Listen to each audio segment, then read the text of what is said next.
नमस्कार, आप देख रहे हैं थिंक हरियाणा और इस वक्त की बड़ी खबर हरियाणा के बहुचर्चित दोंगड़ा हिर गांव की लड़की सपना शर्मा की नोएडा स्थित एक गुरुकुल में संदिग्ध परिस्थिति मौत के मामले में सुप्रीम कोर्ट में एसएलपी डाली थी, जिसको सुप्रीम कोर्ट ने स्वीकार कर लिया है। इसको लेकर इस मामले में नया मोड़ आ गया है। इसको लेकर मृतका सपना की मां सोनिया कनीना थाना पहुंची और वहां पर उन्होंने सुप्रीम कोर्ट का नोटिस एमएचसी दिनेश को दिया, जिसको उन्होंने रिसीव कर लिया है। इस केस में जब सभी ने साथ छोड़ दिया था, तब सुप्रीम कोर्ट के वकील श्याम मनोहर मिश्रा ने उम्मीद नहीं छोड़ी और वह इस केस में लगे रहे।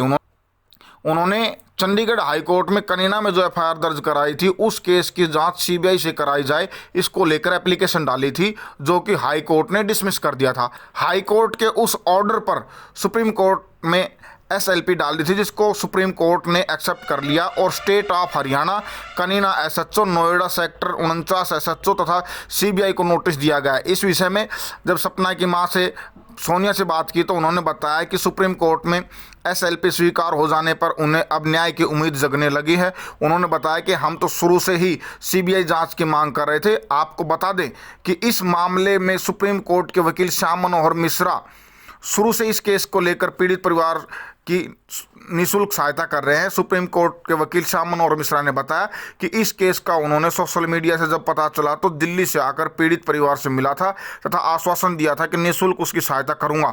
उन्होंने पीड़ित परिवार की ओर से कनीना थाने में भी उस समय 28 अगस्त 2020 को शिकायत दी थी तथा सुप्रीम कोर्ट के हुए एक फैसले का हवाला देते हुए कनीना थाना में बताया कि नोएडा गुरुकुल के संचालक के विरुद्ध कुछ ऑफेंस बनते हैं, जिनके आधार पर मामला दर्ज किया जा सकता है और पीड़ित परिवार को न्याय मिलना चाहिए। उसके बाद पुलिस द्वारा जिला न्यायवादी डिस्ट्रिक्ट ऑर्डिनरी की राय लेने के बाद अधिनियम 34 अधिनियम 365 के तहत मुकदमा दर्ज किया गया, लेकिन इस संदिग्ध मामले में 120B 342 365 380 395 और 506 के तहत मुकदमा बन रहा था, लेकिन पुलिस ने सिर्फ 365 और 34 के तहत मुकदमा दर्ज किया था। उन्होंने बताया कि यह लड़ाई तब से रेगुलर चलती आ रही है, अभी लड़ाई आगे बाकी है और पीड़ित परिवार को न्याय दिलाने की पूरी संभव कोशिश की जाएगी।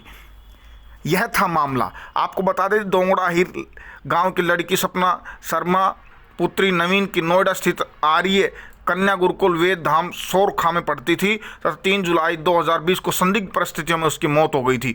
इस केस को लेकर क्षेत्र के लोगों में बहुत रोष था। यहाँ के लगभग सभी सामाजिक संगठनों और राजनीतिक लोगों ने इस केस की कड़ी निंदा की। अपने अपने स्तर पर मुख्यमंत्री हरियाणा मनोहर लाल खट्टर व मुख्यमंत्री उत्तर प्रदेश योगी आदित्यनाथ को भी लेटर लिखकर इस केस की सीबीआई जांच की मांग की थी, जबकि नोएडा पुलिस ने इस केस में दर्ज एफआईआर को कैंसिल कर दिया था। उसके बाद क्षेत्र में और भी रोष उत्पन्न हो गया था। इसी को लेकर उस समय 13 सितंबर 2020 को दोंगड़ा हिर गाँव में एक महापंचायत का भी आयोजन किया गया था। मामला ये है, आपने पिछले दिनों सुना होगा कि जो दोंगड़ा हिर की लड़की थी, नोएडा गुरुकुल में पढ़ती थी, उसकी हत्या कर दी गई थी। उस मामले में मैं 1.5 साल से घूम रही हूँ। जो चंडीगढ़ हाई कोर्ट है, उसने भी हमारी कोई सुनवाई नहीं की, केस रिजेक्ट कर दिया था वहाँ से भी। अब दिल्ली सुप्रीम कोर्ट में हमारी सुनवाई हुई है, वहाँ पे हमें न्याय की उम्मीद है कि वहाँ पे हमें न्याय मिलेगा। और ये प्रयास है, यूँ समझ लो, श्याम मनोहर मिश्रा जी हैं, जो अभी तक उन्होंने हार नहीं मानी है, अभी तक लड़ रहे हैं, मेरे साथ खड़े हैं, शुरू से आखिर तक खड़े रहेंगे और मैं उनका तहे दिल से धन्यवाद करती हूँ। और मैं आज कनीना थाने को देने आई हूँ नोटिस, जो कि 4 जगह नोटिस जारी हुआ है, सीबीआई को, हरियाणा पुलिस को और नोएडा पुलिस को और एक कनीना थाने को। तो आज इसीलिए मैं कनीना थाने में आई हूँ। मैं ये चाहती हूँ अपराधियों को इस प्रकार से सज़ा मिले कि कभी किसी और बेटी के साथ ऐसा ना हो, कभी और किसी माँ की गोद ना उजड़े। यही चाहती हूँ और मैं कुछ नहीं चाहती हूँ कि अपराधियों को सज़ा मिले, कड़ी से कड़ी सज़ा। अधिक समाचारों के लिए चैनल को सब्सक्राइब करना ना भूलें।